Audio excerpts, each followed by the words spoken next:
আকাশবাণী কলকাতা। স্থানীয় সংবাদ পড়ছে নমামি বসু রুদ্র। প্রথমে বিশেষ বিশেষ খবর। রাজ্যে আসন্ন বিধানসভা ভোট আইন মেনে সম্পূর্ণ নিরপেক্ষভাবে সম্পন্ন হবে বলে নির্বাচন কমিশন আশ্বাস দিয়েছে। আজ সকালে 8টি রাজনৈতিক দলের প্রতিনিধিদের সঙ্গে মুখ্য নির্বাচন কমিশনার বৈঠক করেছেন। এসআইআর নিয়ে রাজ্য সরকার ফের সুপ্রিম কোর্টের দ্বারস্থ। মন্ত্রী মলয় ঘটকের কাছ থেকে আইন দপ্তরটি মুখ্যমন্ত্রী মমতা ব্যানার্জি নিজের হাতে নিয়েছেন। রাজ্যসভায় পশ্চিমবঙ্গ থেকে 5টি আসনে জয়ী প্রার্থীদের হাতে আজ জয়ের শংসাপত্র তুলে দেওয়া হয়েছে। রাজ্য জুড়ে চলছে বিজেপির পরিবর্তন যাত্রা।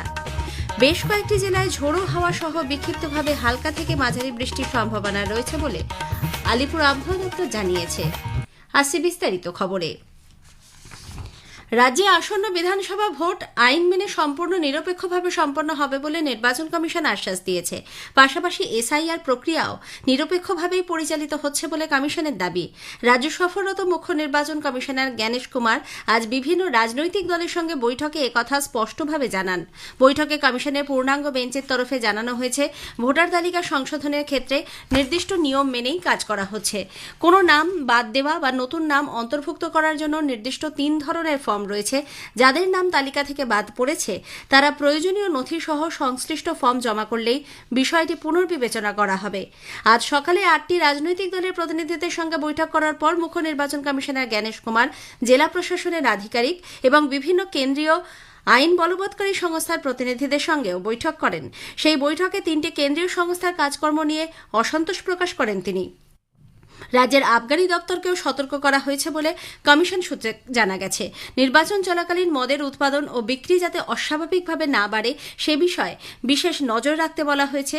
অন্যদিকে রাজ্যের আধিকারিকদের উদ্দেশ্যে স্পষ্ট বলা হয়েছে, শুধুমাত্র নির্বাচনের আগে নয়, গোটা প্রক্রিয়া জুড়েই কমিশনকে সতর্ক থাকতে হবে এবং কঠোরভাবে কার্যকর করতে হবে সমস্ত নির্দেশ। এর আগে রাজারহাটে রাজনৈতিক দলগুলির সঙ্গে বৈঠক করেন মুখ্য নির্বাচন কমিশনার জ্ঞানেশ কুমার। সেখানে বিজেপির তরফে উপস্থিত ছিলেন জগন্নাথ সরকার, শিশির বাজোরিয়া, তাপস রায় প্রমুখ। পরে সাংবাদিক বৈঠকে বিজেপি জানায়, তাদের তরফে 16 দফা দাবি নির্বাচন কমিশনের কাছে পেশ করা হয়েছে। 1 বা 2 দফায় রাজ্যে বিধানসভা ভোটের পক্ষে বিজেপি নেতৃত্ব সওয়াল করেছেন বলে শিশির বাজোরিয়া জানিয়েছেন।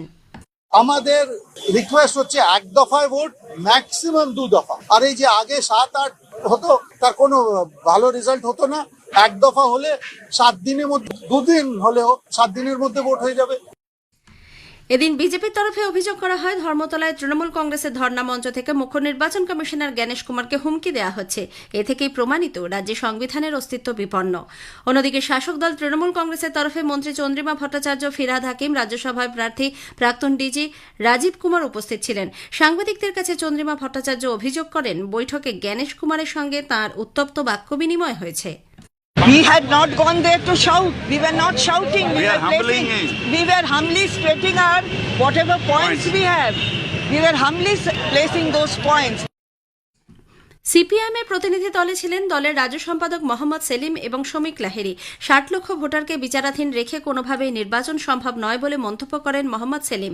তিনি বলেন, যাদের নাম বাদ পড়েছে তাদেরকেও নিজের বক্তব্য পেশের সুযোগ দেয়া হোক। সিপিআইএম এর পক্ষ থেকেও ভোটের দফা কমিয়ে আনার দাবি জানানো হয়েছে।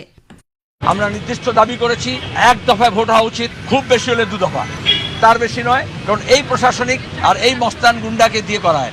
আর পুরো বলে একেবারে কড়াভাবে করবো।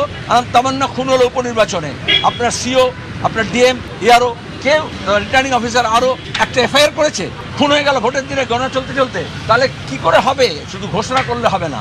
ওরা কথা দিয়েছেন 60 লক্ষ লোককে ফিরিয়ে এনে ভোটার লিস্টে, তারপরে ভোট হবে। কংগ্রেস নেতা আশুতোষ চট্টোপাধ্যায়, প্রদীপ ভট্টাচার্য প্রমুখ বৈঠকে যোগ দেন। প্রদীপবাবু বলেন, ক দফায় ভোট হবে তা ঠিক করার আগে সাধারণ মানুষের নিরাপত্তা নিশ্চিত করতে হবে।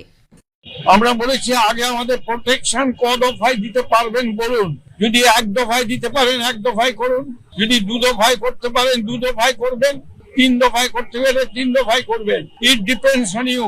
কোন দফার ব্যাপার নয়, ব্যাপারটা হচ্ছে প্রোটেকশনে। আমরা খুশি হবো 1 দফায় হলে, কিন্তু আপনাকে অ্যাসিওর করতে হবে যে 1 দফার ভোট নিরপেক্ষ হবে। এর আগে আজ সকালে মুখ্য নির্বাচন কমিশনার কালীঘাট মন্দিরে পুজো দিতে যান। সঙ্গে ছিলেন রাজ্যের মুখ্য নির্বাচনী আধিকারিক মনোজ কুমার আগরওয়াল। বিশেষ ওরাল অবজারভার সুব্রত গুপ্ত এবং অন্যান্য আধিকারিকরা মন্দির থেকে বেরোনোর সময় তৃণমূল কংগ্রেস কর্মী সমর্থকরা তাঁকে লক্ষ্য করে গো ব্যাক স্লোগান দেয়, দেখানো হয় কালো পতাকাও। বিজেপি মুখ্য নির্বাচন কমিশনারকে কালো পতাকা দেখানোর নিন্দা করেছে। দলের প্রাক্তন রাজ্য সভাপতি কেন্দ্রীয় মন্ত্রী সুকান্ত মজুমদার সাংবাদিকদের প্রশ্নের উত্তরে জানিয়েছেন, ভয় দেখানো ছাড়া তৃণমূল কংগ্রেসের কাছে কোনো অস্ত্রই নেই।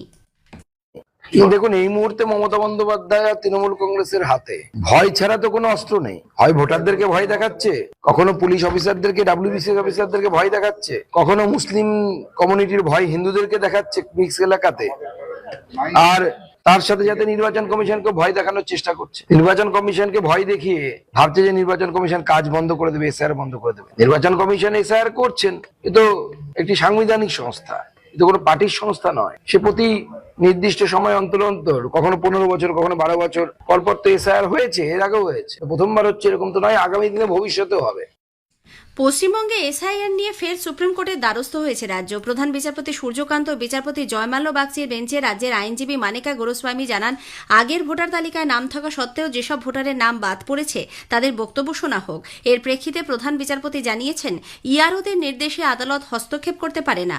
বর্তমান পরিস্থিতিতে বিচার বিভাগীয় আধিকারিকদের সিদ্ধান্তের বিরুদ্ধে এভাবে আবেদন করা যায় না। আগামীকাল রাজ্যের এসআইআর সংক্রান্ত মূল মামলাটি শুনানি রয়েছে শীর্ষ আদালতে। সে সময় সব পক্ষের অভিযোগ বা বক্তব্য শোনা হবে বলে আশ্বাস দিয়েছেন প্রধান বিচারপতি। রাজ্য মন্ত্রিসভার সদস্য মলয় ঘটকের কাছ থেকে আইন দপ্তরটি মুখ্যমন্ত্রী মমতা ব্যানার্জি নিজের হাতে রাখার সিদ্ধান্ত নিয়েছেন। আজ স্বরাষ্ট্র দপ্তর থেকে বিজ্ঞপ্তি প্রকাশ করে জানানো হয়েছে, মলয় ঘটক শুধুমাত্র শ্রম দপ্তরের দায়িত্বেই থাকবেন। স্থানীয় সংবাদ শুনছেন আকাশবাণী কলকাতা কেন্দ্র থেকে। রাজ্যসভায় পশ্চিমবঙ্গ থেকে 5টি আসনে জয়ী প্রার্থীদের হাতে জয়ের শংসাপত্র তুলে দেওয়া হয়েছে।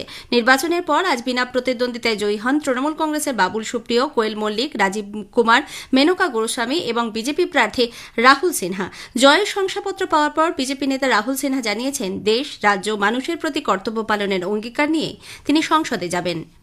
আমি রাজনৈতিক ক্ষেত্রেই পুরো কাজ করেছি, সংসদীয় ক্ষেত্রে কাজ করার এই প্রথম সুযোগ পেলাম। আর স্বাভাবিকভাবেই এটা একটা নতুন ক্ষেত্র, কিন্তু রাজনীতিরই একটা পার্ট, অতএব খুব বেশি সময় লাগবে না এই পার্টে অভ্যস্ত হতে। আর আমি মনে করি আমি যে নিষ্ঠা এবং সততার সাথে যে রাজনীতির কাজ করে এসছি, সেই একইভাবে এই সাংবিধানিক ক্ষেত্রেও সেই কাজ করতে পারব।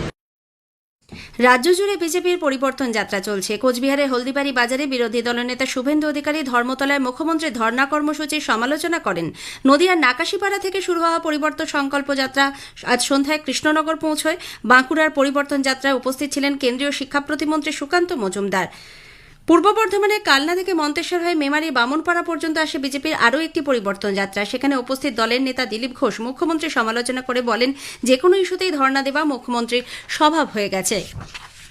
রাজ্যে চলতি এসআইআর প্রক্রিয়া এবং চূড়ান্ত ভোটার তালিকা থেকে বিপুল সংখ্যক নাম বাদ দেওয়ার প্রতিবাদে মুখ্যমন্ত্রী মমতা ব্যানার্জির নেতৃত্বে ধর্মতলা ধর্ণা কর্মসূচির আজ চতুর্থ দিন।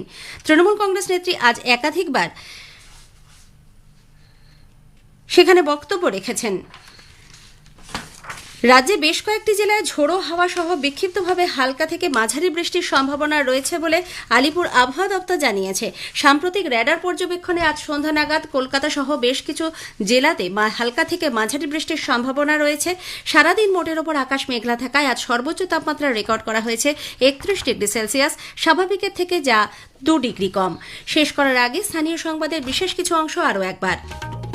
রাজ্যে আসন্ন বিধানসভা ভোট আইন মেনে সম্পূর্ণ নিরপেক্ষভাবে সম্পন্ন হবে বলে নির্বাচন কমিশন আশ্বাস দিয়েছে। আজ সকালে 8টি রাজনৈতিক দলের প্রতিনিধিদের সঙ্গে মুখ্য নির্বাচন কমিশনার বৈঠক করেছেন। এসআইআর নিয়ে রাজ্য সরকার ফের সুপ্রিম কোর্টের দ্বারস্থ।